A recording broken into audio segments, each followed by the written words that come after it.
औज़ुबिल्लाहि मिनश्शैतानिर्रजीम बिस्मिल्लाहिर्रहमानिर्रहीम। बारान रहमत आज न्यूज़ की सहरी ट्रांसमिशन में मैं हूँ आपका मेज़बान सैयद शहरियार आसिम। मेरे साथ मौजूद हैं मानूर खालिद। अस्सलाम वालेकुम। वालेकुम अस्सलाम। कैसी हैं मानूर? ठीक हैं आप? खैरियत से हैं? अल्लाह का शुक्र। बिल्कुल जी। इल्म हासिल करना ज़रूरी है, लेकिन इल्म से कुछ हासिल करना ये इंतहाई ज़रूरी है। इस वक्त जो सूरत हाल है इसमें हम देख रहे हैं कि बच्चों का काफ़ी इल्म का ज़िया हो रहा है। तकरीबन 1 साल से ज़ायद का नुकसान हो चुका है और बच्चों को फिर ऑनलाइन क्लासेस दी जा रही हैं। क्या उसके ज़रिए बच्चों को सही तालीम पहुँच रही है और ऐसी सूरत हाल में करना क्या चाहिए? जो हमारे असातिज़ा हमें इल्म सिखाते हैं उनका एहतराम और मर्तबा इस्लाम में क्या है, यह आज की नशिस्त में हम जानेंगे। अपने मेहमानों से आपका तारुफ कराऊँ। हमारे साथ मौजूद हैं मारवी अवान, CEO हैं वुमेन प्रोटेक्शन सेंटर की। अस्सलाम वालेकुम। वालेकुम अस्सलाम शहरी। कैसी हैं मारवी? ठीक है आप? खैरियत से हैं? अल्लाह का शुक्र है, मैं बिल्कुल ठीक हूँ। आप कैसे हैं? अल्लाह का शुक्र है। हमारे दूसरे मेहमान हैं तारिक शाह साहब, chairman all private school association. अस्सलाम वालेकुम। वालेकुम सलाम। कैसे हैं तारिक भाई? ठीक हैं? खैरियत से हैं? अल्लाह का शुक्र। रोज़ाना की तरह हमारी रहनुमाई फरमाने के लिए हमारे साथ मौजूद हैं मुफ्ती मोहसिन साहब। अस्सलाम वालेकुम मोहसिन भाई। वालेकुम सलाम व रहमतुल्लाहि व बरकातुहू। आते हैं अपने मौजू की जानिब। तारिक साहब आपसे शुरू करूँगा। इस वक्त में जो सूरत हाल है वो किसी से ढकी छुपी नहीं है। प्राइवेट स्कूल्स की इस वक्त आप क्या सूरत हाल देख रहे हैं? जो बच्चों को इस वक्त ऑनलाइन क्लासेस दी जा रही हैं उस पर भी हम बात करेंगे, लेकिन इस वक्त मुझे सिचुएशन जाननी है जो प्राइवेट स्कूल्स हैं उनकी सिचुएशन फाइनेंशियली तौर पे कैसी है? देखिए बिल्कुल ये भी एक एलिमेंट है जहाँ बच्चों की तालीम की हम बात करते हैं, वहाँ स्कूल्स की फाइनेंशियल पोजीशन पे भी जो मामलात आ रहे हैं, क्योंकि एक लॉकडाउन की सिचुएशन आप देखते हैं कि हर कुछ माह के बाद एक लॉकडाउन लग जाता है और उसके बाद फिर ऑब्वियसली जो पेरेंट हैं वो भी किसी न किसी शोबे से मुंसलिक होते हैं जहाँ से वो कमाते हैं, फिर फ़ी पे करते हैं। और ये बात सच है कि स्कूल्स के पास कोई ग्रांट एंड एड नहीं आती, कोई हुकूमत की तरफ से कोई फ़ंड नहीं आता। जो पेरेंट फ़ी पे करते हैं उसी से स्कूल चल रहे होते हैं। अब जब पेरेंट फ़ी पे नहीं कर पा रहा तो स्कूल जो हैं वो माली बहरान का शिकार हो रहे हैं, और बिलखुसूस वो स्कूल जो रेंटल प्रीमिसेस पर हैं, जिनको सैलरीज देनी होती हैं, जो डे टू डे बेसिस पे चल रहे होते हैं, उनके रिज़र्व्स नहीं होते, तो बहुत से स्कूल तो बंद हो चुके हैं। पाकिस्तान के अंदर हज़ारों की तादाद में स्कूल्स हैं, तो उनके लिए भी गवर्नमेंट को सोचना पड़ेगा कि क्योंकि हर स्कूल के अंदर कोई 200-300 मिनिमम बच्चा पढ़ रहा होता है, और अगर वो स्कूल बंद हो जाता है तो उसमें वो 300 बच्चा या 200 बच्चा आउट ऑफ स्कूल हो जाता है। अच्छा तारिक, मुझे बताइएगा कि अंदाज़न सिंध में कितने प्राइवेट स्कूल्स होंगे? जो रजिस्टर्ड स्कूल्स हैं वो 16,000 स्कूल्स हैं पूरे 16,000 जी। अच्छा, तो इसमें कभी आप लोगों की गवर्नमेंट से बात होती है कि ये थोड़े टाइम के लिए खुलते हैं फिर एकदम से कहते हैं जी बंद कर लें, फिर उसमें आता है कि जी एक दिन बुला लें, मतलब ये कोई सलूशन नहीं है, तो कोई बात हुई या आप लोग कोई सजेशन देते हैं इस हवाले से? जी बिल्कुल। देखें, स्टीयरिंग कमेटी की जो मीटिंग होती है उसमें हम ऑन बोर्ड होते हैं, और वहाँ पे हम हर बार यही सजेशन देते हैं कि आप जब लॉकडाउन लगाएं तो सबसे एंड में तालीमी इदारों को लॉकडाउन पे करें। पहले आप उन शोबों को बंद करें जिसकी ज़रूरत नहीं है। आज जैसे पार्क्स हो गए, अम्यूज़मेंट पार्क्स हो गए, मॉल्स हो गए, जहाँ पे बच्चा अगर नहीं जाएगा तो कोई क़यामत नहीं आ जाएगी। लेकिन हाँ, अगर वो तालीमी इदारों के अंदर बच्चों को रोक देते हैं तो वहाँ बहुत सारे मसाइल आ जाते हैं, क्योंकि बच्चा जो है वो स्कूल में आकर बहुत सारी चीज़ें सीखता है। फ़िज़िकल एजुकेशन एक बहुत इंपॉर्टेंट एलिमेंट है हमारे एजुकेशन का। ऑनलाइन की तरफ जाते हैं तो उसकी अलग मसाइल हैं, और पूरी दुनिया में शायद कामयाब हो, लेकिन पाकिस्तान के अंदर बिलखुसूस ऑनलाइन तो नहीं। उस पर भी हमारे बहुत सारे पॉइंट्स हैं ऑनलाइन को लेके भी, जिसको हम डिस्कस करेंगे। तो आप जो बता रहे हैं कि स्कूल्स बंद हो चुके हैं, क्या प्राइवेट स्कूल्स की तरफ से जो टीचर्स हैं उनकी सैलरी भी रोकी गई है? क्या कुछ स्कूल्स इस तरह कर रहे हैं कि हाफ सैलरी दे रहे हैं, नहीं दे रहे, कुछ इस तरह की बातें भी आ रही हैं? स्कूल तो कभी भी नहीं चाहता कि टीचर्स को जो है वो सैलरी ना दे, क्योंकि वो स्कूल का एक एसेट होते हैं। अगर टीचर नहीं होगा तो स्कूल कैसे चलेगा? तो स्कूल तो अपनी हद्दुल इम्कान कोशिश कर रहा है कि सैलरीज दे, लेकिन हाँ, जैसे मैंने आपसे अभी कहा कि वो स्कूल नहीं दे पा रहे जो जहाँ पे फ़ी नहीं मिल रही उनको, या फ़ी का रेशो कलेक्शन का बहुत कम है। इसमें पेरेंट्स की और टीचर स्कूल्स एसोसिएशन की काफ़ी मैंने सुना है कि वो बात भी ऐसी हुई कि वो कह रहे हैं कि नहीं, जब हम बच्चा नहीं भेज रहे तो हम फीस नहीं देंगे। इस तरह के मसाइल आप लोग फेस कर रहे होंगे? बिल्कुल ऐसी है, क्योंकि एक जनरल परसेप्शन है कि अगर स्कूल को बंद कर दिया जाए या लॉकडाउन के में इसको रिस्ट्रिक्शन कर दिया जाए कि बच्चा ना आए तो स्कूल की कोई कॉस्ट नहीं है। स्कूल की 99% जो है वो फिक्स कॉस्ट होती हैं, जैसे रेंटल हो गया, सैलरीज हो गई, इवन गवर्नमेंट के जो टैक्सेस हैं जो इंडस्ट्री पे लगते हैं वही स्कूल पर तो लगते आप हैं। लोगों को टैक्स नहीं माफ़ किया गया कोई स्कूल से? टैक्स भी माफ़ नहीं किए गए, इवन जो स्कूल टैक्स नहीं पे कर पाए इस लॉकडाउन के दरमियान उस पर पेनल्टीज़ भी चार्ज की गई कि आपने टाइमली टैक्सेस पे नहीं किए। तो ये सब चीज़ें जब होती हैं तो हमने पेरेंट को बारहा समझाया, आपके मीडिया के तवज्जुह से हमने अवेयरनेस क्रिएट करने की कोशिश की कि स्कूल्स की फ़िक्स कॉस्ट है, अगर पेरेंट फ़ी पे नहीं करेंगे तो स्कूल सर्वाइव नहीं कर पाएगा। बिल्कुल, इस पे भी हम बात करेंगे। ज़ाहिर है पेरेंट्स की भी अगर एक जगह बात सुने तो उनके भी कुछ मसाइल हैं, उसको भी हम डिस्कस करेंगे। और ये तो गवर्नमेंट को जी एक तरीके से मैं कहूँगा कि फिर बात गलत ही है कि जब आपको पता है कि इस वक्त में सूरत हाल ये है तो फिर टैक्स लेने की क्या ज़रूरत है। स्कूल के जो टैक्स हैं वो भी माफ़ करने चाहिए, क्योंकि ये तो फिर वही वाली बात हो गई कि आप यहाँ भी नहीं जाने दे रहे और वहाँ भी नहीं जाने दे रहे। और भी बहुत से सवाल हैं। वक्त तो एक ब्रेक का, ब्रेक के बाद हासिल होगा।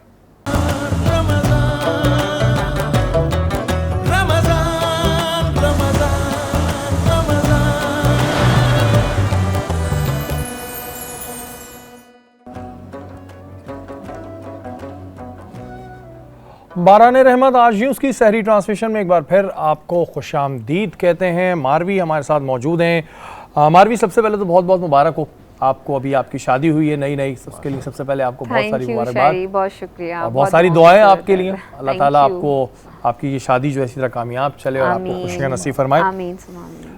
आप CEO हैं वुमेन प्रोटेक्शन सेंटर की और काफ़ी आप काम भी करती हैं, हमें दिखाई देती हैं ख़वातीन के हकूक़ पे, जो ख़वातीन के साथ मसले आते हैं। बेसिकली ये वुमेन प्रोटेक्शन सेल बनाने का रीज़न क्या था? क्या ऐसा जहन में आया कि जो एक सेंटर बनाया गया पूरा? शरी, जब तक हम अपने माँ बाप के घर पर होते हैं तो हमें बीइंग अ गर्ल हमें एहसास नहीं हो रहा होता कि दुनिया कैसी है बच्चियों के लिए, लड़कियों के लिए। तो जब तक माँ बाप के घर पे थे बड़ा एक साए में गुजर रहा था वक्त, और स्कूल भी छोड़ने जा रहे हैं, कॉलेज भी छोड़ने जा रहे हैं। आगे पढ़ाई के हवाले से इस्लामाबाद जाना हुआ मेरा, वहाँ ज़रा बंदा इंडिपेंडेंट हुआ, हॉस्टल वगैरह में रहा, वहाँ अपने काम खुद करने पड़ते थे, खुद एकेडमी जाना पड़ता था, यूनिवर्सिटी जाना पड़ता था। फिर वहाँ पता चला कि लड़कियों के लिए, बच्चियों के लिए ये ज़माना इतना आसान नहीं है यहाँ पर मूव करना। तो कुछ चैलेंजेस और ऑब्जर्वेशंस अपनी भी थी।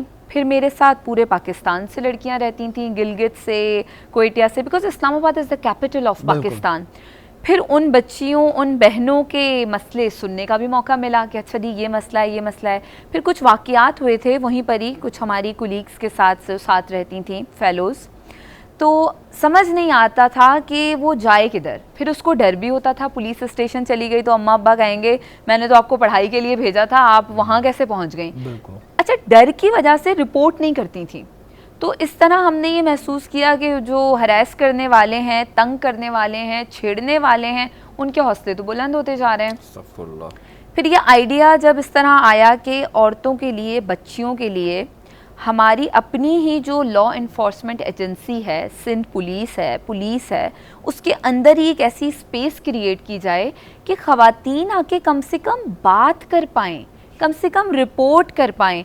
फिर हमने देखा कि कुछ कैपेसिटी बिल्डिंग और ट्रेनिंग के हवाले से इश्यूज़ थे। मैं खुद ट्रेनर हूँ, gender based violence, gender transformative approaches, how to deal with the victim and all. फिर जब ये कॉन्सेप्ट हमारे वॉल्टियर्स दोस्तों के साथ हमने शुरू किया, वॉल्टियर का लफ्ज़ इसलिए इस्तेमाल कर रही हूँ कि इसके पीछे कोई लालच, कोई फ़ंड, कोई कुछ नहीं था। सिर्फ एक साफ़ नीयत थी कि अपनी बहनों के लिए, मेरी आने वाली नस्लों के लिए, हमारे लिए एक ऐसी स्पेस क्रिएट कर दें कि हमारे कल्चर और मुआशरे की जो बहनें हैं वो कम से कम आ सकें, बात कर सकें, और बात भी मुझसे ना करें, किसी और से ना करें।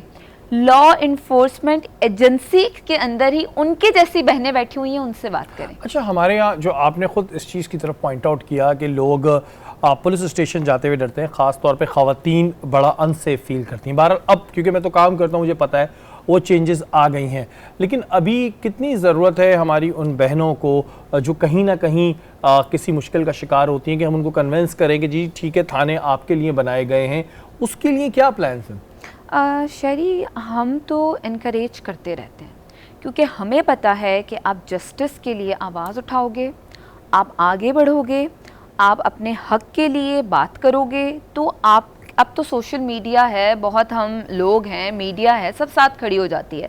लेकिन वो जो पहली जो होती है ना, पहला कदम फर्स्ट वो स्टेप, तो विक्टिम नहीं उठाना है शायरी, उसको हम ज़बरदस्ती नहीं इन चीज़ों तक ला सकते हैं। काउंसलिंग कर रहे हैं, इस तरह सेल्स क्रिएट कर रहे हैं, मुसलसल बात कर रहे हैं, report violence reduce violence, report harassment reduce harassment, क्योंकि ये जब तक नहीं करेंगे रिपोर्ट बहुत मुश्किल है। आपकी बात बिल्कुल ठीक है कि अमूमन होता यही है कि लोग कहते हैं कि जी हमारे साथ ये मसला है लेकिन हमारा नाम नहीं आए। हाँ, ये चीज़ बड़ी फेस करते हैं, तो डेफिनेटली जब तक आप खुद नहीं खड़े होंगे तब तक जो है वो पॉसिबिलिटी नहीं है।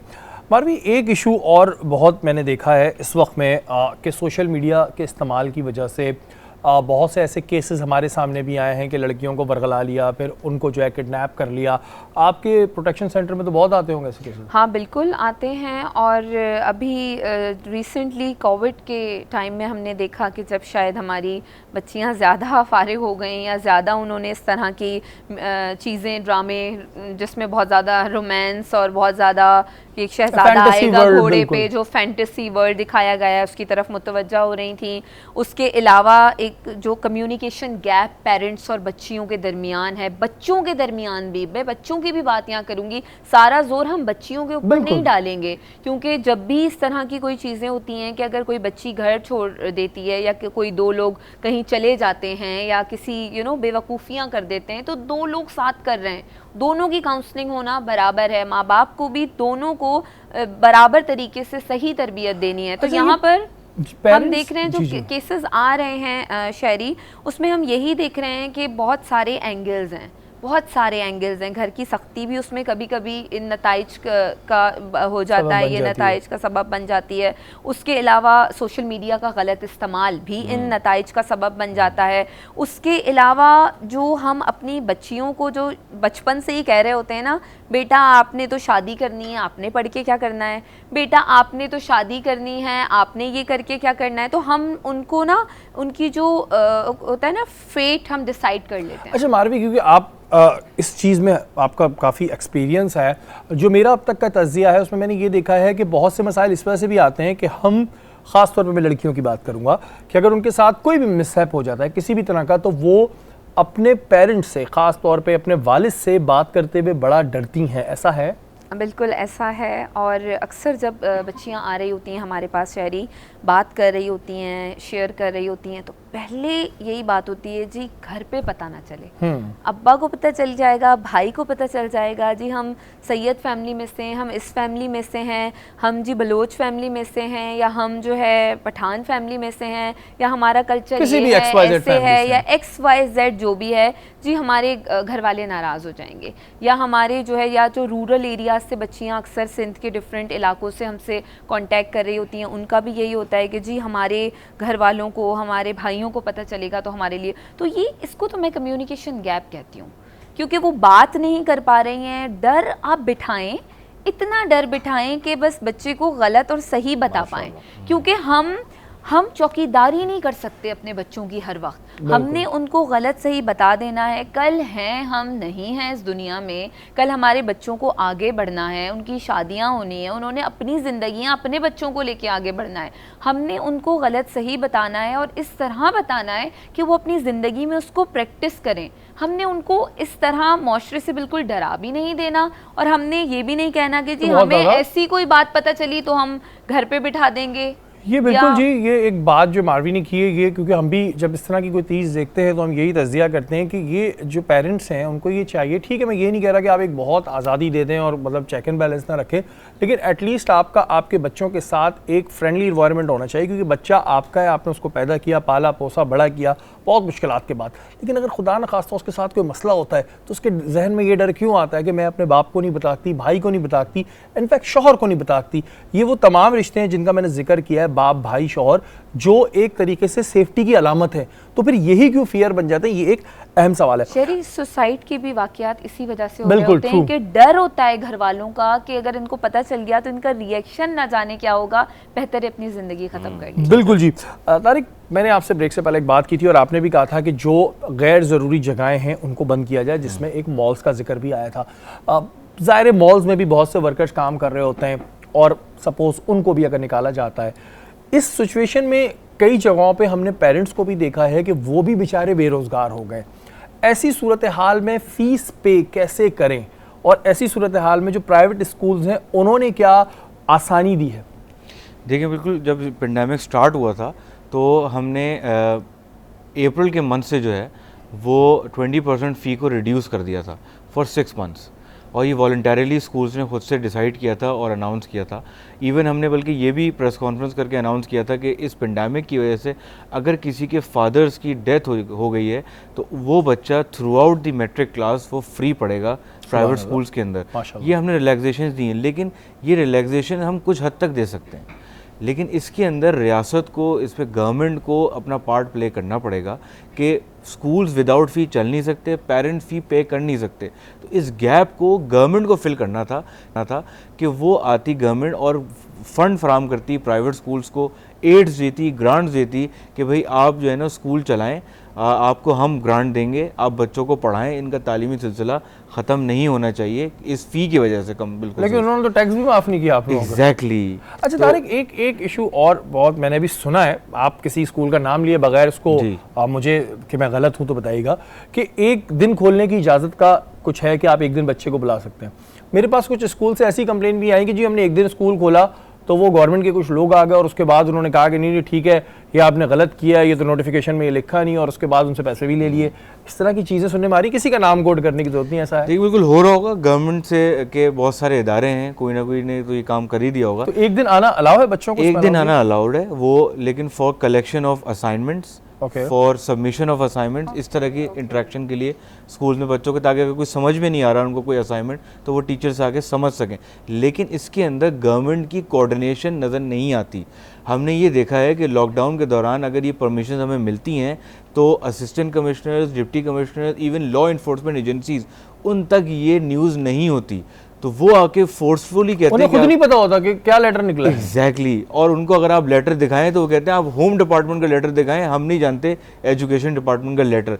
तो स्कूल तो होम डिपार्टमेंट का लेटर ला नहीं सकता, वो तो एजुकेशन डिपार्टमेंट का मातहत है, उनके पास वही नोटिफिकेशन आते हैं, वही आगे दिखाते हैं। तो गवर्नमेंट को आपस में कोऑर्डिनेशन बहुत ज़रूरी है इसके अंदर, कि अगर कोई मिनिस्टर की तरफ से या सेक्रेटेरिएट की तरफ से लेटर निकलता है तो वो फिर तमाम लॉ इन्फोर्समेंट एजेंसीज को बताएं जो SOPs को इम्प्लीमेंटेशन के लिए किरदार अदा कर रही हैं। अच्छा, तो ये गैप, इस गैप का रीज़न क्या है? कि ज़ाहिर है एक बड़ी ऑर्गेनाइजेशन है, प्राइवेट स्कूल्स हर जगह हमें नज़र आते हैं और इससे कोई इख्तलाफ नहीं कर सकता है, कोई दो राय नहीं है। बिल्कुल। लेकिन फिर ऐसा गैप क्यों है कि एक नोटिफिकेशन निकला, उसकी कॉपी ना पुलिस के पास जा रही है ना DC के पास जा रही है, अब उसको पता ही नहीं है कि करना क्या है, और उसके बाद आके अगर किसी को बेचारे पे बहुत प्रेशर आ गया तो उससे पैसे ले लिए गए, वरना उसको कहा जी आप होम डिपार्टमेंट से परमिशन लाएं। तो ये गैप का रीज़न क्या है? कभी बात हुई है सईद गनी साहब से? हुई? बिल्कुल बिल्कुल, जब ये इंसिडेंट्स हमारे सामने आए तो हमने सईद गनी साहब के नॉलेज में लेकर आए कि ये चीज़ें हो रही हैं, इसको आप ये काम करें। लेकिन कहीं ना कहीं ये कम्युनिकेशन गैप जो है ना, ये मैं देखता हूँ कि सरकारी इदारों के अंदर इनको चाहिए कि ये लेटर को सर्कुलेट करें। मेरे पास अगर कोई एजुकेशन डिपार्टमेंट का लेटर आता है बीइंग एन एसोसिएशन, तो हम तमाम स्कूल्स को व्हाट्सएप करते हैं, ईमेल्स करते हैं, इवन न्यूज़ चैनल्स के अंदर ये फ्लैश होता है कि भाई ये नोटिफिकेशंस आ गए।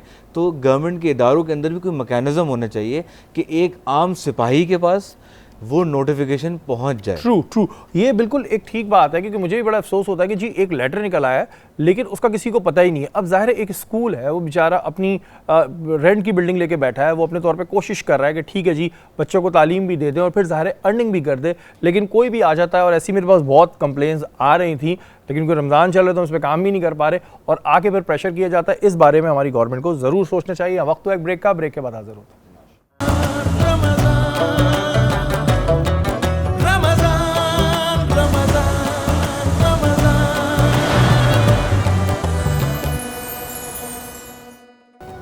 बारान रहमत आज यूं उसकी सहरी ट्रांसलेशन में एक बार फिर आपको खुशामदीद कहते हैं। महानूर, आपने क्या ज़बरदस्ती चीज़ तैयार की है, क्या ये बताया बाप? ये बफेलो विंग्स हैं बारबेक्यू सॉस के साथ, जैसे कि मैं दिखा सकती हूँ स्क्रीन पे इस वक्त। ये मेरे तैयार हैं बिल्कुल, और इस पे मैंने आज बिल्कुल एक देसी तड़का दिया है कि बच्चे भी खुश हो जाएंगे और अम्मियाँ भी खुश हो जाएंगी कि ज़्यादा खर्चे वाली डिश नहीं है ये। तो क्या देसी तड़का क्या दिया है ये तो बताएं आप। इसमें देसी तड़का ये है कि बारबेक्यू सॉस बहुत महंगा मिलता है मार्केट्स में और बहुत मुश्किल से कभी कभार शॉर्टेज भी हो जाती है, तो उसके लिए मैंने एक इसका झटपट रास्ता निकाला है जो कि केचप के ज़रिए है। केचप में मैंने कुटी लाल मिर्चें डाली हैं, भुना हुआ ज़ीरा डाला है, भुना हुआ धनिया डाला है, साबित नमक डाला है और थोड़ी सी चीनी डाली और थोड़ा सा बारबेक्यू मसाला डाला है। उसको अच्छे से मैरिनेट किया है, इतना अच्छे से किया है कि सब चीज़ें उसके अंदर एब्जॉर्ब हो जाएं, सिर्फ एक कुटी हुई मिर्चें दिखाई दें ताकि उससे थोड़ा सा उसमें कलर भी आए।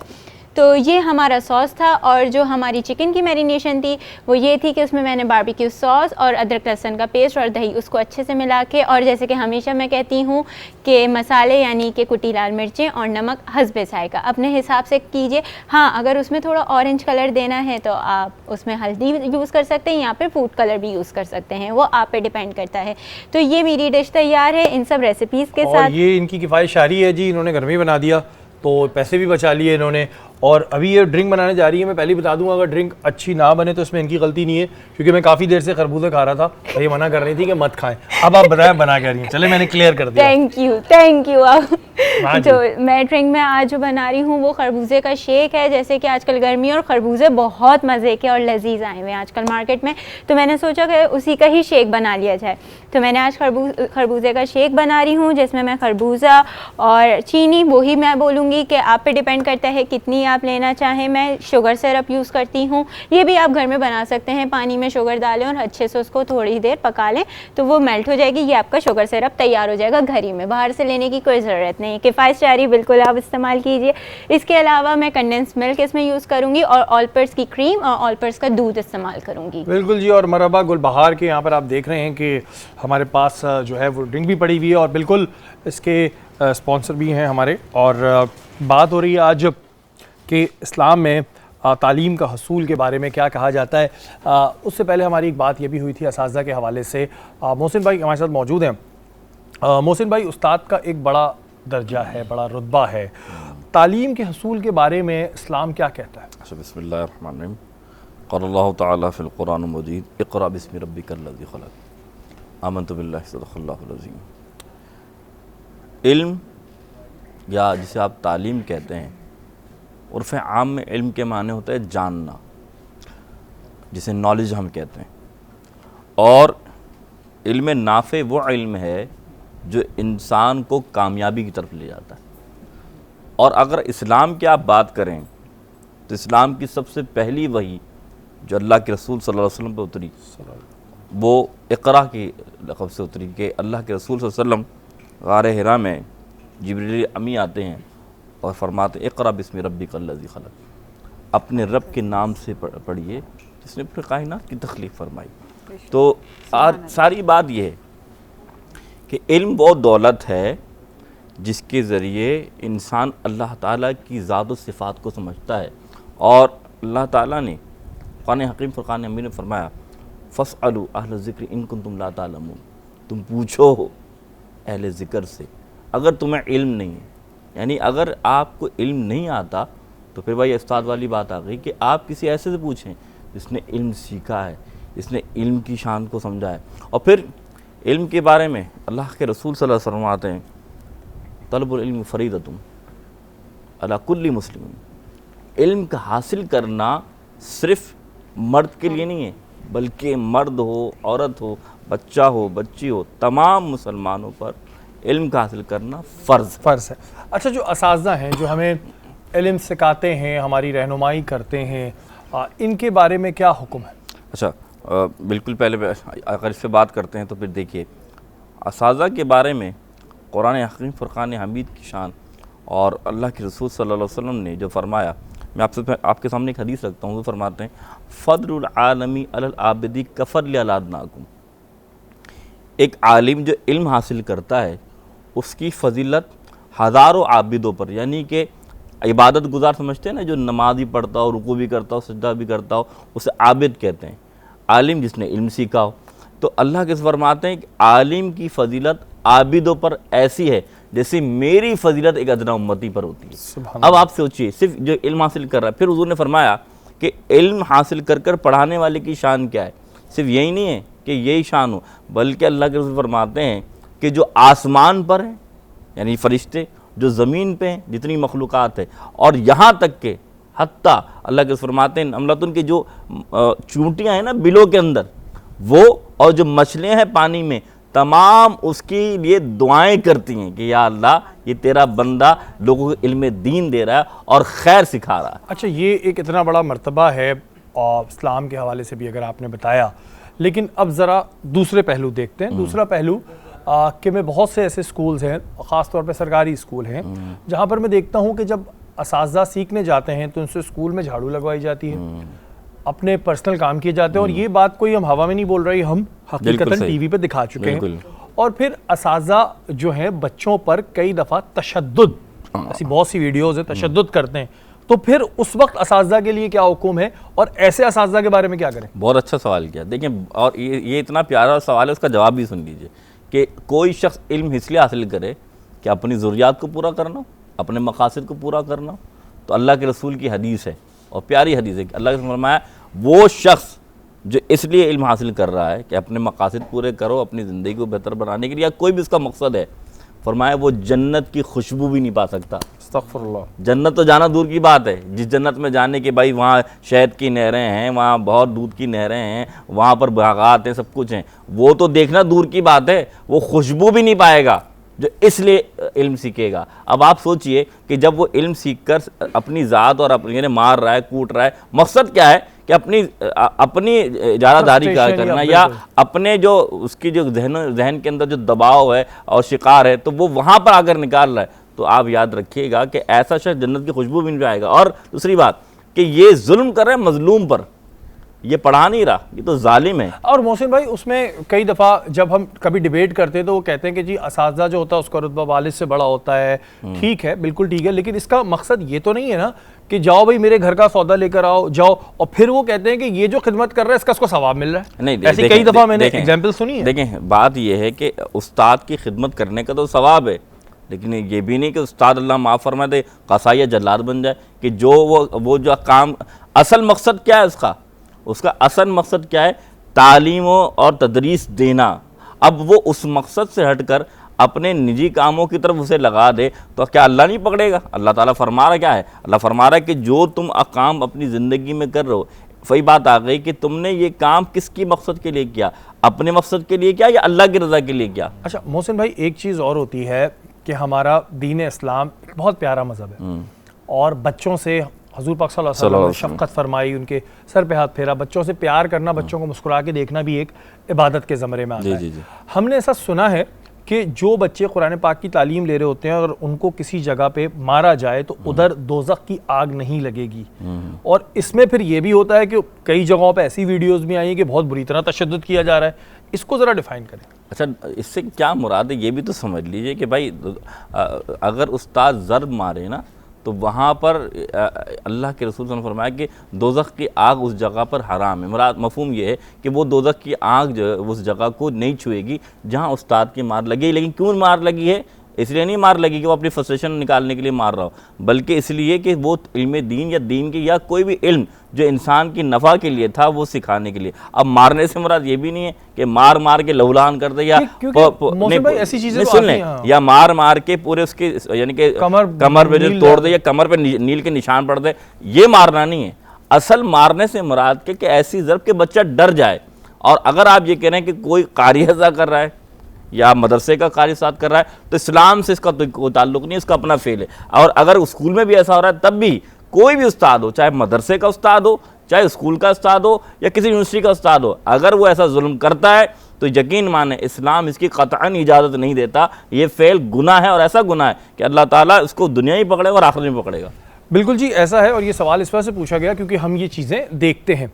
लेकिन अगर एक जगह ये देखा जाए कि कई ऐसे स्कूल्स भी हैं, कई ऐसी यूनिवर्सिटीज़ भी हैं, किसी को हम मेंशन नहीं करना चाहते, कि जहाँ पे असातिज़ा डर भी रहे हैं, अपने स्टूडेंट से डर रहे हैं। मारवी, पहला मेरा सवाल ये जो था कि आपने भी ऐसे केसेस देखे होंगे ख़ास तौर पे गवर्नमेंट स्कूल्स में कि जहाँ पर बच्चे झाड़ू भी लगा रहे हैं, वो उनके घर के काम भी कर रहे हैं, सर आए नहीं आए, कोई दूसरा बंदा खड़ा हुआ है, और दूसरा वो कि कई जगहों पे असातिज़ा स्टूडेंट से डर है। बिल्कुल इस तरह के केसेस देखे हैं और ये बच्चों के ऊपर साइकोलॉजिकली प्रेशर दे रहे हैं शरी, वो जो हम अच्छी चीज़ तालीम और अच्छा हम जो है कुरान पाक और अच्छी हम तालीमात बच्चे को देना चाह रहे हैं, तो मार से उनको ऐसा डर और नफ़रत पैदा हो जाती है तालीम से कि वो दूर होने लग जाते हैं, पीछे होने लग जाते हैं। और बच्चे को इस तरह के फ्रस्ट्रेटेड लोग इसलिए टारगेट बनाते हैं क्योंकि वो सॉफ्ट टारगेट है, वो डर जाता है, वो बताता नहीं जाके किसी को कि उसके साथ हो क्या रहा है। और अभी हम देख रहे हैं कि घरों के अंदर भी जो तालीमात के लिए बुलाया जा रहा है या बच्चों को स्कूल या कहीं भेजा जा रहा है, प्राइवेट स्कूल्स में तो बड़ी सख्ती हो रही है, तारिक साहब बताएंगे, टीचर्स को इस तरह मार पीट की इजाज़त नहीं दी जा रही, लेकिन अब भी गवर्नमेंट स्कूल्स में आपको डंडा ज़रूर मिलेगा। बिल्कुल, मैं तो ज़रूर मिलेगा आपको, बिल्कुल ज़रूर मिलेगा। और उसके अलावा बच्चों के कान बुरी तरीके से मोड़ना, इतनी ज़ोर से थप्पड़ मारना कि उसके कान के पर्दे को मसला हो जाए। इसमें एक अर्ज करना चाहता हूँ, देखें ये तो एक उस्ताद की बात है, अगर आप मेरे दीन को देखें, जो बच्चा इल्म हासिल करने जा रहा है, अल्लाह के रसूल क्या फरमा रहे हैं, अल्लाह के रसूल फरमाया जब वो निकलता है ना रास्ते में तो वो अल्लाह की राह में, पहली बात। फिर दूसरा, फरिश्ते उसके पैरों के नीचे पर बिछा रहे हैं। फरिश्ते चाहे कंधा भी थाप सकते हैं, चाहे हाथ में ला ले, लेकिन पैरों के नीचे फरिश्ते पर बिछा दे, इससे बड़ा तालिब इल्म का क्या मुकाम है। और सिर्फ पैर ही नहीं बिछा रहे, बल्कि उनका मुकाम ये है कि अल्लाह ताला उन्हें वो जिस रास्ते पे जा रहे हैं ना, ये दुनिया का रास्ता है, लेकिन उसने फरमाया वो जन्नत के रास्ते पे चल रहे हैं। ये मुकाम है तालिब इल्म का। मुफ्ती साहब ने एक बहुत खूबसूरत बात कही कि ये जो हम बात कर रहे हैं सारी, ये जो इंसान तशद्दुद कर रहे हैं, ये उनका अपना फेल है। बिल्कुल। ये हमारी अखलाकियात, हमारी तालीम, हमारी मजहबी तालीमात और हर एक सेंसिबल बंदे का, अच्छे इंसान को जब हम तसव्वुर करते हैं तो वो अच्छा इंसान बच्चों से मोहब्बत करने वाला होता है हमेशा, उसके ऊपर तशद्दुद करने वाला नहीं होता है। असातिज़ा का जो मुकाम है, हम आज किसी भी मुकाम पर होते हैं उसमें हमारे असातिज़ा का एक बहुत अहम किरदार होता है, लेकिन वो असातिज़ा जो इस तरह का जुल्म करते हैं कि मुफ्ती साहब ने बताया कि इस्लाम उनके बारे में क्या कहता है। तारिक, मुझे ये बताएं कि मैंने एक सवाल किया कि जी आज भी स्कूलों में तशद्दुद हो रहा है, गवर्नमेंट स्कूल के तो क्या हाल है उस पर तो हम बात नहीं करेंगे। प्राइवेट स्कूल में कुछ जगहों पर एक ये बड़ा कल्चर है कि जी आप हमारे बच्चे से कुछ नहीं कह सकते क्योंकि हम आपको फ़ीस दे रहे हैं। क्या समझते हैं, क्योंकि आप अपने खुद भी स्टूडेंट रहे हैं, कि ये बात बच्चे को कितना शेर बना देती है कि जी हमारे जो पेरेंट्स हैं वो आके टीचर को चुप करा गए, और ये क्यों एक कॉन्सेप्ट अब आ गया कि हम फीस दे रहे हैं, हमारे बच्चे को हाथ नहीं लगाते। बिल्कुल, देखें आजकल जो माशरे के अंदर जो है वो एक बिगाड़ पैदा हो रहा है, उसका एक जो एलिमेंट है वो यही है कि आप देखें हमारे भी बचपन के अंदर जब बड़े कोई भी इंस्टीट्यूशन के बारे में या बड़ों के बारे में बात करते थे या कहीं इख्तलाफाती बात होती थी तो वो बच्चों को वहाँ उस कमरे से भेज दिया करते थे ताकि उनके दिल में वो रिस्पेक्ट बरकरार रहे। बिल्कुल। तो आजकल तो बच्चों को भेजना तो दूर, उनके साथ मिलकर बुराइयां की जा रही होती हैं। इंसल्ट हम किया जा रही है। बच्चों को क्या तालीमात दे रहे हैं या क्या तरबियत कर रहे हैं, इस पे हमें गौर करना चाहिए। दूसरी चीज़ ये है कि स्कूल में जब आप ये कहते हैं कि हम फ़ी पे कर रहे हैं, फ़ी तो आप कर ही रहे हैं पे, लेकिन स्कूल में जब बच्चा इस नियत से जाएगा कि मेरा बाप पैसे भर रहा है, मैं जो चाहे कर लूँ स्कूल के अंदर, तो वो तो फिर बच्चा शरारतें तो करते हैं बच्चे, देखिए डिसिप्लिन तो कभी नहीं सीखेगा, लेकिन बदतमीजियों पर अगर आ जाते हैं बच्चे तो उसको कोई कंट्रोल नहीं कर सकता। सेकंड चीज़ ये है कि बच्चों को देखें, जब कोई बच्चा शरारत कर रहा होता है ना तो थोड़ा बहुत डांटना पड़ता है, या अगर बहुत ज़्यादा शरारत कर रहा होता है तो एक आध उस्ताद जो है ना वो कंधे पे ठीक है, मार ये देता है, जरूरी भी है, कंट्रोलेबल इसमें कोई चीज़ वो होती नहीं है। है। लेकिन अगर उसको कह दिया जाए कि अगर ये चीज़ की तो आपको जेल हो जाएगी, ये चीज़ की तो आपको सारा कानून याद हो जाएगा, कानून सारे आ जाते हैं इसके अंदर।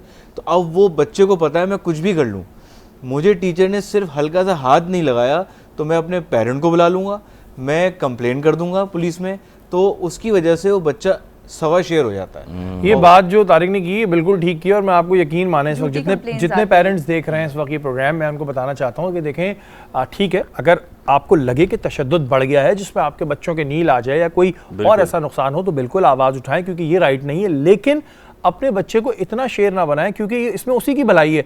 असातिज़ा भी ये कर देंगे कि ठीक है जी कुछ भी ना कहो, फिर उससे बिगाड़ होता है। बच्चा एक मोम की तरह होता है, जिस तरह आप मोड़ दें, लेकिन अगर आप अपने बच्चे को ये बोल देंगे कि जी आप फीस पे कर रहे हैं और आप इस स्कूल में जो चाहे करें, तो इसमें आपका नुकसान है, असातिज़ा का नहीं है। वक्त हुआ एक ब्रेक का, ब्रेक के बाद हाजिर होता हूं।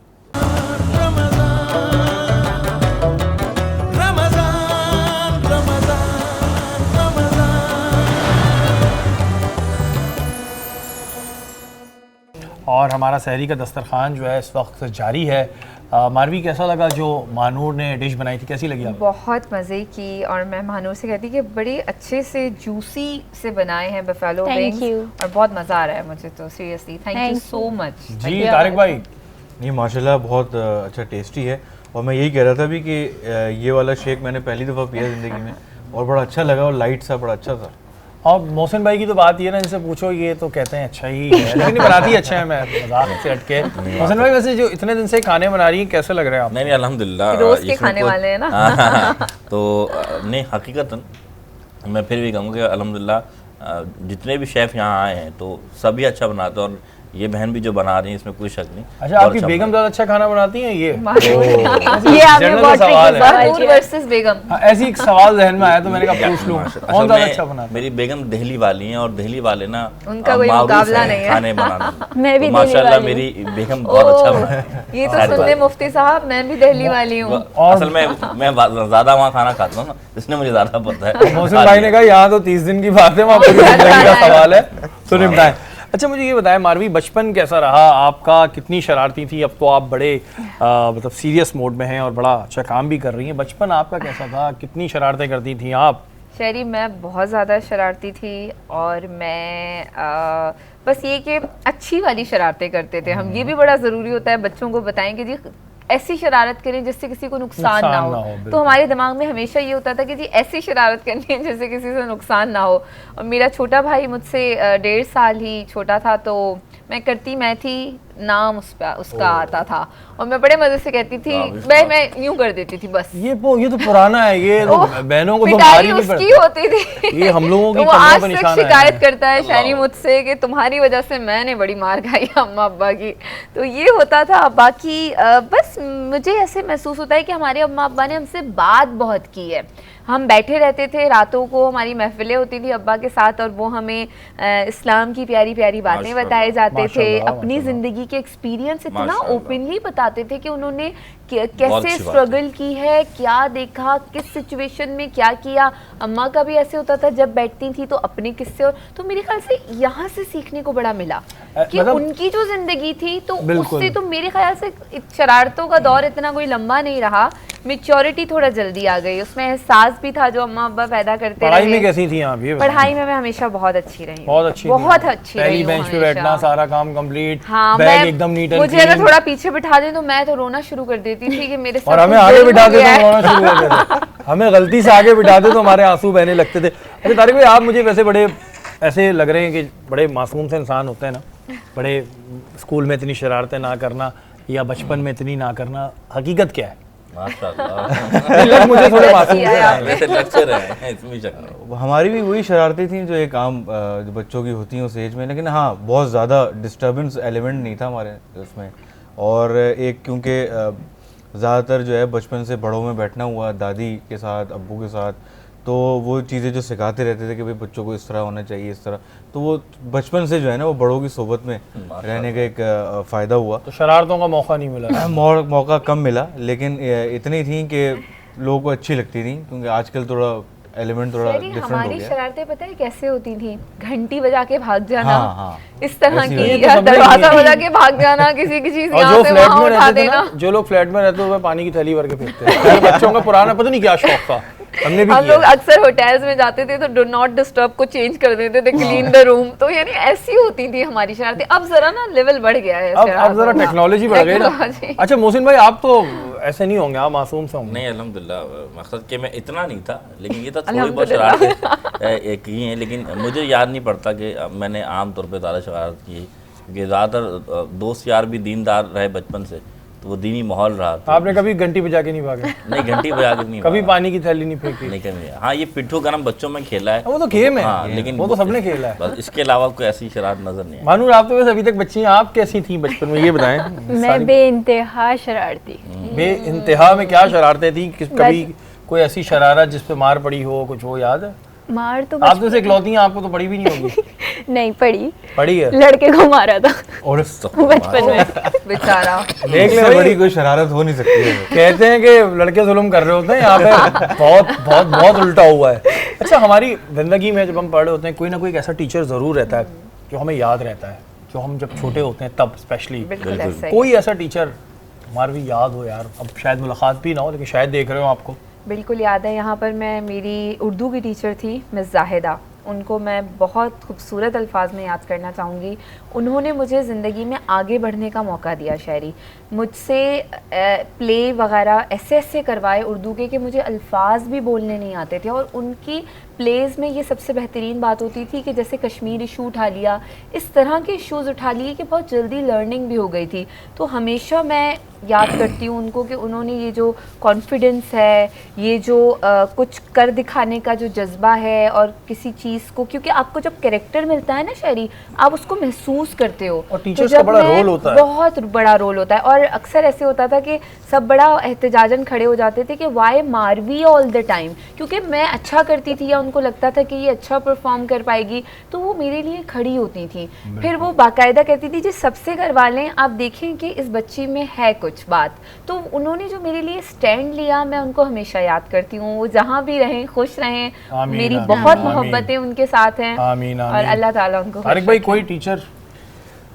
इस मामले में थोड़ा फॉर्चुनेट रहा हूँ मैं कि हमारे जितने भी टीचर्स मेरे लाइफ में आए उन्होंने बड़ा सपोर्ट किया चीज़ों के अंदर और गाइड करना। इवन जब, क्योंकि मैंने ओ लेवल्स किया तो ओ लेवल्स के अंदर थोड़ी चीज़ें टफ होती चली गई, तो हमारे टीचर्स अच्छे थे कि जब हमारे इस्लामियात के टीचर, हमारे फ़िज़िक्स के और इन सब चीज़ों के, तो वहाँ पर टीचर्स अपने घर बुला लेते थे कि भाई आके पढ़ लो, एक्स्ट्रा क्लासेस ले लो हमसे, हम पढ़ा देंगे, चीज़ों को कर लेंगे। तो सारे फेवरेट हैं आपके? मतलब अच्छी, और आज तक अल्लाह का शुक्र है सब कांटेक्ट में अरे हैं। क्या बात है। और जबरदस्त। मोहसिन भाई, जबरदस्त। टीचर बताएं अपना फेवरेट टीचर। अगर बचपन की बात बचपन करें, की पूछ रहा हाँ हूँ। बचपन, हाँ वैसे तो शेखुल हदीस वगैरह जो मेरे उस्ताद हैं वो अल्लामा गुलाम सैदी साहब, जिन्होंने मुझे दौर हदीस कराया, तो उनकी शान और अज़मत तो अपनी जगह। लेकिन अगर आप स्कूल के लेवल की बात करें तो मिस रेहाना थी हमारी, और जो मुझे ट्यूशन भी पढ़ाती थी और स्कूल में भी टीचर थी। ये इनसे बड़ा फ़ायदा होता है, मैं मोहसिन भाई को नहीं रख रहा, जिनसे हम स्कूल वाली टीचर से अगर ट्यूशन ले लेना तो हमारे नंबर अच्छे आते हैं। मानूर, आपकी कोई टीचर याद है आपको? बिल्कुल, मेरी एक अभी के मत बताइएगा, अभी के नहीं, बचपन की बताइएगा, अभी मत नहीं लगाइएगा। बिल्कुल बचपन की थी एक मेरी मिस अनीस। मैं उनको आज भी बहुत अच्छे अल्फाजों में याद करती हूँ क्योंकि वो पैरालाइज थी बीच में, लेकिन उनको पता चला कि मैं शेफ़ बन गई हूँ इस तरीके से। तो आई डोंट नो उन्होंने कहाँ से मेरा नंबर चेज़ किया, उन्होंने मुझे कॉल की और इट वाज लाइक ब्लेसिंग के कोई टीचर मुझे कॉल कर रहे हैं। और ये जो टीचर्स होते हैं जो इस तरह के होते हैं ना, मैं कहता हूँ बच्चों के साथ आप शफकत से रहें, प्यार से रहें, तो वो आपको बहुत लंबे टाइम तक याद भी रखते हैं, आपकी रिस्पेक्ट भी करते हैं। और उन तमाम टीचर्स को सलाम है जिनकी वजह से आज हम लोग कहीं ना कहीं किसी ना किसी मुकाम पे हैं। कोई सवाल पूछना चाह रही हैं आप? बिल्कुल, मैं मारवी आपसे सवाल करना चाहूँगी। आप मुझे बताइए लड़कियों को आला तालीम दिलवाना कितना ज़रूरी है? अच्छा महानूर, इसका जवाब मैं इस तरह से दूंगी कि जो हम केसेस और सिचुएशंस डील कर रहे हैं ऑन डेली बेसिस, हम महसूस करते हैं कि जी आप छोटी उम्र में बच्चियों की शादियां कर देते हैं। आपका घर में ये फोकस होता है कि जी जहेज़ जमा करना है, लेकिन बच्ची को वो तालीम का ख़जाना नहीं देना। तो ये चीज़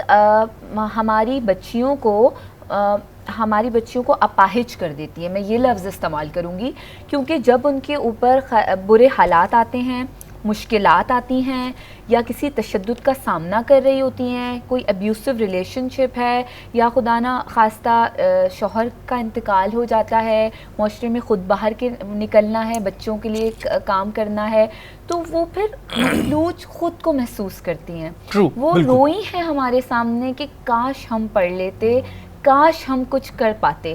फिर हम उनके लिए शॉर्टकट्स ढूंढते हैं, कोई हुनर सिखा दिया, सिलाई कढ़ाई, लेकिन बहुत ज़्यादा मेन चीज़ जो है वो एजुकेशन है जी। और तमाम देखने वाले अपने अपने बेटियों को, ख़ास तौर पे बेटों को भी पढ़ाना तो ज़रूरी होता है, बेटियों को ज़रूर पढ़ाएं।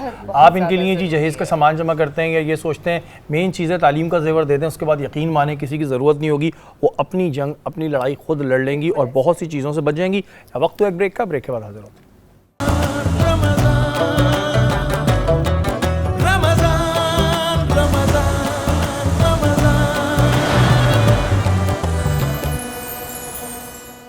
बिल्कुल, अभी थोड़ी ही देर में जो है वो सहरी का वक्त ख़त्म हो जाएगा और ये वक्त बड़ा कीमती होता है। मैं हर दफ़ा इस बार याद दिलाता हूँ कि शायद किसी को इस वक्त रिकॉल हो जाए कि इस वक्त में ज़्यादा से ज़्यादा दुआ करें, अपने लिए भी, हमारे लिए भी। मोहसिन भाई, आपसे मैं जानना चाहूँगा कि एक चीज़ ये होती है कि एक तो असातिज़ा वो है जो हमें तालीम देते हैं, एक उस्ताद वो भी होता है जो हमें कोई हुनर सिखाए, छोटा या बड़ा, क्या उसका भी वही मर्तबा है? बिल्कुल, देखिए असल उस्ताद का मतलब ये नहीं है कि वो सिर्फ इल्म सिखाने वाला हो। असल उस्ताद का मतलब ये है कि वो तरबियत करने वाला हो, और तरबियत का मरहला कई तरीक़ों से होता है। कोई किसी को एक तो इल्म नाफे से मुराद क्या है? इल्म नाफे से मुराद ये कि किसी के काम को बेहतर से बेहतर बना देना, आया वो एक हुनर हो या आया वो इल्म हो, और उसकी ज़िंदगी के अंदर वो हुनर काम आए उसकी बेहतरी के लिए और उसकी ज़िंदगी के लिए बहुत बेहतर हो। बिल्कुल जी, जो भी आपके उस्ताद होते हैं, चाहे वो आपको कुछ चीज़ सिखा रहे हों या आपको कोई भी हुनर दें, उनका भी जो है वो एक बड़ा रोल होता है, एक बहुत अहम रोल होता है। हमारी बात हो रही थी ऑनलाइन एजुकेशन सिस्टम पे। मुझे बताएं, जो ऑनलाइन एजुकेशन सिस्टम है, आप समझते हैं क्या ये ठीक है? क्या बच्चा उस तरह फोकस कर पाएगा? देखिए, ऑनलाइन एजुकेशन जो है वो हमने शुरुआत से ये कहा है, जब से ये कोरोना स्टार्ट हुआ है, कि ये सब्स्टिट्यूट तो ज़रूर है लेकिन ये ऑल्टरनेट नहीं है, और वक्ती ऑल्टरनेट है ये, और सब्स्टिट्यूट कतई नहीं है। क्योंकि बच्चों को जो है, जो फिज़िकली स्कूल में पढ़ाया जाता था, वो उसका कोई नेमो बदल है नहीं। और जो बच्चा क्लास में बैठता था, जिस तरह वो टीचर्स के साथ आई कांटेक्ट करता था और टीचर्स के साथ फिज़िकली वहाँ पढ़ता था विदाउट एनी डिस्ट्रैक्शन, टीचर भी बच्चों के फेस को रीड करते थे, किसको समझ में आ रहा है किसको नहीं आ रहा, उसके अकॉर्डिंगली पढ़ाते थे। तो ये एक वक्ती तौर पे बना है, लेकिन इसका कामयाबी इसलिए भी नहीं हुई क्योंकि हम ये समझते थे कि शायद जिनके पास गैजेट्स हैं वो शायद पढ़ सकते हैं और दूसरे नहीं पढ़ पाए। लेकिन जब एक स्टडी की गई 6 महीने के अंदर, तो ये देखा गया कि जिनके पास गैजेट्स थे या जिनके पास अच्छी सहूलियात थी, जो उन्होंने पढ़ा, तो वो भी रिटेन नहीं कर पाए। अच्छा तारिक, मैं थोड़ा सा कंफ्यूज ये हूँ कि अभी एक ओ लेवल्स का भी चल रहा है मसला, के पेपर्स होने वाले हैं, उस पर भी कुछ इश्यूज चल रहे हैं। अब जब बच्चों को पढ़ाया ऑनलाइन जा रहा है, तो फिर एग्ज़ाम कैसे लिया जाए? क्योंकि जो बात आप फिज़िकली पढ़ने में है, सामने पढ़ने में है, वो ऑनलाइन नहीं है, तो फिर पेपर भी क्या ऑनलाइन लेंगे ये लोग? देखिए, ऑनलाइन पेपर लिया नहीं जा सकता, उसके अंदर चीटिंग बहुत हो जाएगी। चीटिंग तो खैर हो ही जाएगी, लेकिन इंफ्रास्ट्रक्चर हमारे पास है नहीं, क्योंकि इसके अंदर वाफिर मिकदार में कंप्यूटर्स चाहिए होंगे और एट अ वन टाइम जो है वो सारे बच्चों को एक साथ पेपर में अपेयर होना होगा।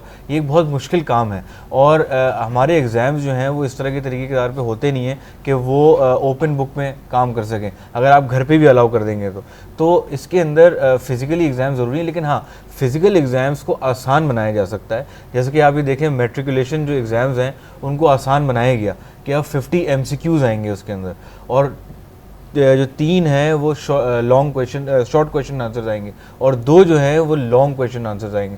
मतलब इसमें ये होता है कि फिर बच्चे के लिए आसानी हो गई कि वो सही तरह पेपर अटैम्प्ट कर सके, उसके पास ज़्यादा टाइम होगा सोचने का। तो इसी तरह ओ लेवल्स को भी अब अपना पैटर्न थोड़ा सा चेंज करना अच्छा, मुझे ये बताएं कि जैसे ये तो बात हो गई कि जी ठीक है ऑनलाइन क्लासेस हो रही, क्या गवर्नमेंट स्कूलों में भी ऑनलाइन क्लासेस हो रही है? देखिए, उन बच्चों का क्या होगा फिर? बच्चे तो वो भी हैं, एजुकेशन की जिम्मेदारी तो गवर्नमेंट की भी है, उनके लिए क्या हुकूमत ने किया इतने टाइम में जो गवर्नमेंट स्कूल में पढ़ते थे? देखिए, अजीब सी बात यह है कि जब पेंडेमिक स्टार्ट हुआ तो हमारी एजुकेशन मिनिस्ट्री जो है उन्होंने एक वेब पोर्टल लॉन्च कर दिया और अपनी ज़िम्मेदारी से बरी ज़िम्मा हो गए कि हमने वेब पोर्टल लॉन्च कर दिया, अब बच्चे ऑनलाइन पढ़ लें। जबकि वहाँ अलमिया ये है कि बच्चा स्कूल आ जाए बहुत बड़ी बात होती है, वो ऑनलाइन कैसे पढ़ेगा? और उनके माँ बाप भी इतने लिटरेट नहीं होते कि घर बैठ के वो ऑनलाइन पढ़ा सके। ये तो देखें ना, ये तो एक ऐसी चीज़ हो गई कि जो गवर्नमेंट स्कूल में बच्चा पढ़ रहा है, फिर मुझे यही बात पे गुस्सा आता है कि जी गवर्नमेंट स्कूल के बच्चे के लिए आपने ये कर दिया कि बस आपको पता है उनके घर में गैजेट है नहीं है, उसके पास इंटरनेट की सहूलत है नहीं है, या कोई भी ऐसी चीज़ है, आपने बस एक चीज़ बना दी और आपने कहा बस ये ठीक है, हम बरियूस जमा हो गए। मानूर, कोई क्वेश्चन है आपका? बिल्कुल, मेरा मुफ्ती साहब से है एक सवाल। मुफ्ती साहब, दुनियावी तालीम के साथ साथ दीनी तालीम किस दर्जे तक पढ़ानी चाहिए? अच्छा, बिस्मिल्लाहिर्रहमानिर्रहीम।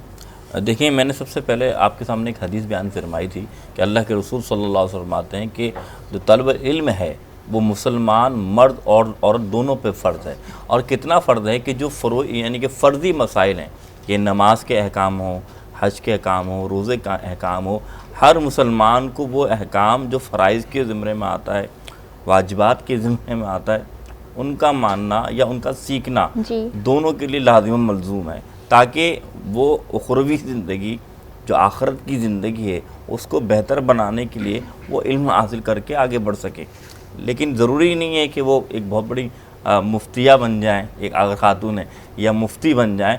ठीक है, इतना भी इल्म सीख लिया जो फ़र्ज़ी इल्म है उन्हें आ गया तो वो कामयाब हो जाएंगे। यानी एक मुसलमान को जो दीन के फ़राइज़ और अहकाम हैं उनका जानना लाजिम व मलजूम है। अच्छा मोहसिन भाई, एक प्रॉब्लम हमारे यहाँ ये भी आती है कि बहुत से लोग, मैंने देखा है कि बहुत एजुकेटेड होते हैं लेकिन उनका अमल ऐसा करता है जिसे हम पढ़े लिखे जाहिल बोल देते हैं।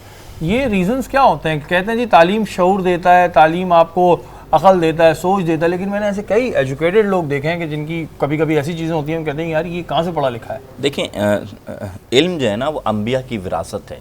अल्लाह के रसूल सल्लल्लाहु अलैहि वसल्लम ने खुद फरमाया कि इल्म ऐसी विरासत है कि अंबिया अलैहिस्सलाम आपको दौलत दें या ना दें, लेकिन इनकी विरासत इल्म की तकसीम होती है। और रहा ये बात कि इल्म नाम इस चीज़ का नहीं है कि जाहिल उसे नहीं कहते जिसको पढ़ना लिखना आता नहीं हो, जाहिल उसे कहते हैं जिसको तमीज़ नहीं है। आप इस बात को समझ लीजिए। इसी तरीके से इल्म वाला वो नहीं जो बहुत ज़्यादा पढ़ लिख गया हो, इल्म वाला वो है जो इल्म को अपनी तरबियत के ज़रिए दूसरों तक पहुँचाए। तरबियत का हिस्सा हाँ, तो असल बात क्या है कि इल्म के साथ तरबियत का होना। अगर तरबियत नहीं है तो फिर वो इल्म नाफे नहीं है, वो कामयाबी की तरफ नहीं लेगा। बल्कि क्या होगा, आज जो बच्चे आप देखें बड़े बड़े स्कूल में पढ़ने से, अभी भाई बता रहे थे कि वो उस्तादों से कैसे बात करते थे। अब तरबियत क्या है मैं आपको बताता हूँ।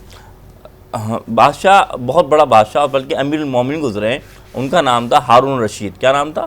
हारून रशीद, यानी अमीरुल मोमिनीन, पूरी उम्मत के अमीर यानी कि हाकिम। उनके दो बेटे थे, एक मामून रशीद और एक अमीनुर रशीद। उनका हाल ये था कि इमाम क़साई उनके उस्ताद थे। जब उस्ताद पढ़ा कर जाने लगते तो दोनों भाई दौड़ कर जाते और दोनों भाई की कोशिश होती कि उस्ताद की हम चप्पल पहना दें, लेकिन चप्पल पहनाने वाले अब आपस में लड़ रहे हैं कि मैं इनको चप्पल पहनाऊंगा, वो पहनाएंगे। तो आप सोचिए कि इतने बड़े मालिक, इतने बड़े हाकिम के बच्चे उस्ताद की चप्पल बनाने के लिए क्यों लड़ रहे हैं? कि बाप की तरबियत है, एहतराम कि ये एहतराम, ये तरबियत तुम्हें उस्ताद का जो तुम करोगे ये तुम्हें जन्नत तरफ ले जाएगी। जिस तरह बाप की तुम खिदमत करते हो वो जन्नत ले जाते, इस तरह उस्ताद की खिदमत करो तो वो भी जन्नत ले जाएगी। तालीम दिलाना कहते हैं जी वालिदैन का एक तरीके से फ़र्ज़ में आ जाता है। जी जी जी। अच्छा, वो लोग जो अपने बच्चों को कामों पे लगा देते हैं उनके रीजंस हैं कि उनके पास खाने को नहीं है, ज़ाहिर है उसमें गवर्नमेंट का फिर एक मामला आ जाता है। ऐसी सिचुएशन में क्या करेंगे? भाई वो अपने बच्चे को तालीम दिलवा ही रहा, अब उस बेचारे को लगा दिया किसी मैकेनिक शॉप पे, ठीक है, मैकेनिक वाला उसको वो तो सिखा रहा है, लेकिन उसकी तरबियत कहाँ से होगी? वो तो वहाँ पर वही ज़बान बोली जा रही है, बच्चे को उसी तरह ट्रीट कर रहे हैं, स्ट्रीट बॉय बन के रहता है। ऐसी सिचुएशन में क्या? देखिए, फिर मैं आपको बात करूँ, मैं फिर आपसे एक बात करूँ। इस्लाम ने बड़ा प्यारा आपको दीन दिया है, और वो दीन ये है, हाथ बाकार दिल बायार। एक मिसाल दे रहा हूँ कि आप भले काम करते रहो, लेकिन इल्म पढ़ने की या इल्म हासिल करने की उम्र कोई कैद नहीं लगाई।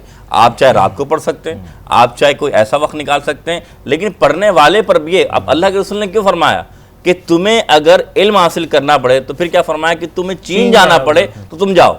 वो तो बोले इल्मा, कि तुम्हें अगर इल्म हासिल करना पड़े तो चीन भी जाओ। ये मत देखो कि बॉर्डर्स हैं, ये मत देखो कि आगे राह मुश्किलात हैं, इल्म हासिल करो, क्योंकि तुम्हारा इल्म जो है तुम्हें आगे तक ले जाएगा। तो बच्चे स्कूल नहीं जा पा रहे, चीन कहाँ से जाएंगे? ना, चीन नहीं जाए, लेकिन चीन के जो अभी ऑनलाइन नहीं जा पा रहे, नहीं चीन नहीं जाए, लेकिन चीन के जो तमाम वेबसाइट जो पढ़ाने वाले जरिए हैं वो ऑनलाइन के जरिए तो आपको नजर आ रहे हैं ना, वो आप नहीं आ सकते। लेकिन बाहर में बात कहूँगा, ये याद रखिएगा, इल्म इतना ज़रूरी है, कितना ज़रूरी इस बात को इस तरह अंदाज़ा है। ये कुरान पाक के अंदर एक तस्करा है हज़रत सलमान इस्लाम का, जिसे तख्ते बिल्कीस कहते हैं, और ये इतना अथेंटिक है कि जो आपको पता लगे इल्म की शान क्या है।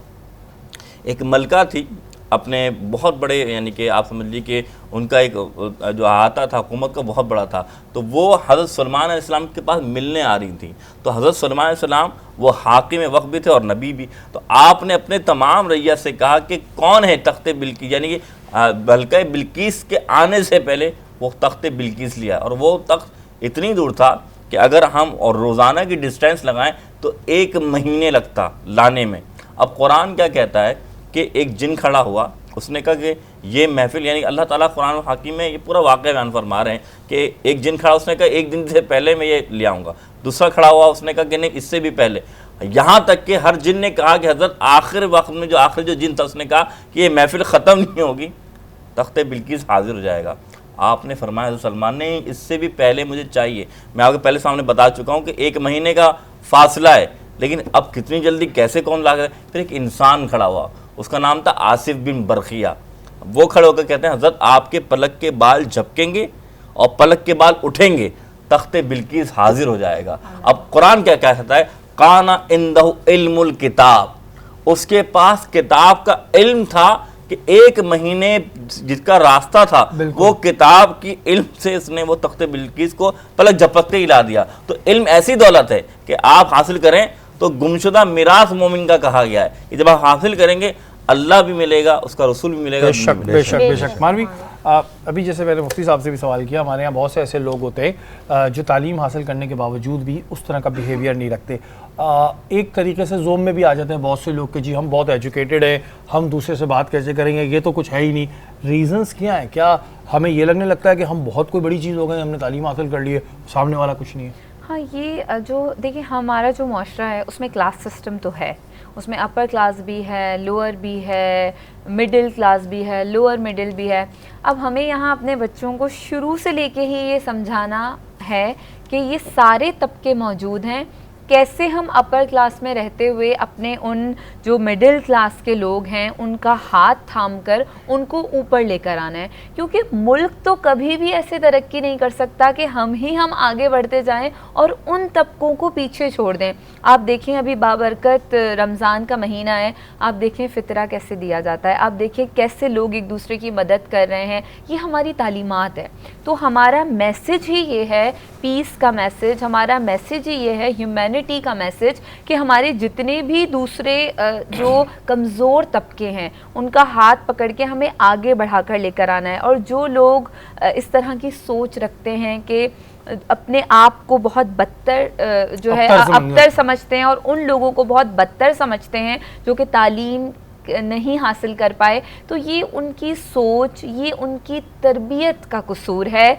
ये कसूर ऐसा है कि उसको मैं साइकोलॉजिकल ईगोइस्टिक जो इश्यूज़ होते हैं वो उनके साथ हैं और उसका इलाज कोई नहीं है जब तक कि वो मूवमेंट आए, जब उनको एहसास हो कि हम गलत कोई कर ऐसा रहे हैं। लम्हा होता है जो आपको इस चीज़ का एहसास दिला देता है कि आप जो कर रहे थे वो गलत है, लेकिन उस लम्हे को इतनी देर ना हो जाए कि आप सिर्फ पछतावा करें। मोहसिन भाई कुछ कहना चाह रहे बस हैं? मैं इतने कहूँगा कि देखिए इल्म का जो हुसूल अल्लाह के रसूल ने साफ बता दिया कि मिनल महद इलल लहद, कि इल्म की कोई कैद नहीं, कि माँ की गोद जब तुम आ जाओ तो माँ की गोद से इल्म सीखना का शुरू होता है और उस वक्त तक इल्म सीखना है जब तक तुम कब्र में ना पहुंच जाओ। तो मालूम ये कि ये इल्म ऐसी दौलत है कि कभी रुकना नहीं चाहिए, ना उम्र की कैद है ना ज़िंदगी कैद है, माँ की गोद से कब्र के। और जो बहन ने बात की ना कि इल्म इंसान को इज़्ज़त और शोहरत देता है, तो बेशक कुरान ने फरमाया, हज़रत मूसा हज़रत सलमान अलैहिस्सलाम और दाऊद के बारे में अल्लाह ताला फरमा रहा है, वलक़द आतैना दाऊद सलमान इल्मन, कि हमने दाऊद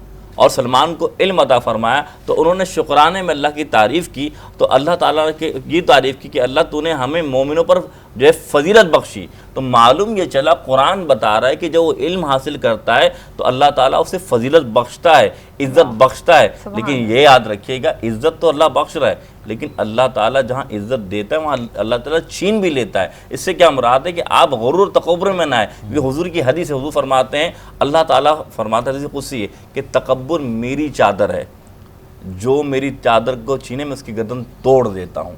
तो इंसान को इल्म पे तकब्बुर और अपने शऊर पे तकब्बुर या दौलत पे तकब्बुर नहीं, अल्लाह की ज़ात पर शेरी, यहाँ एक और बात भी कहना चाहूँगी कि इल्म बांटें, इल्म दूसरों को दें, इससे बढ़ता है। और हमें जितना हम जानते हैं हम दूसरों को बताएं, इसके लिए भी हम आए हैं। अल्लाह ताला बिल्कुल ऐसी सोच तमाम मुसलमानों की दे। और आज की जो नशिस्त से मैं उन बच्चों को ये पैगाम देना चाहता हूँ जो कहीं किसी वर्कशॉप पे काम कर रहे हैं या किसी के पास मजदूर लगे हुए हैं। बिल्कुल मैं मानता हूँ कि ज़ाहिर है आपके घर में कमाने को नहीं होता तो आप लोग नौकरी के लिए निकलते हैं। हो सकता है कोई बच्चा इस वक्त ट्रांसमिशन देख रहा हो, उसे कहना चाहूँगा कि अगर आपको अपनी ज़िंदगी बनानी है तो चाहे रात हो दिन हो, कुछ ना कुछ इल्म हासिल ज़रूर करें, क्योंकि आप जब उस एज में आएंगे तो शायद आपको मेरी बात याद आए।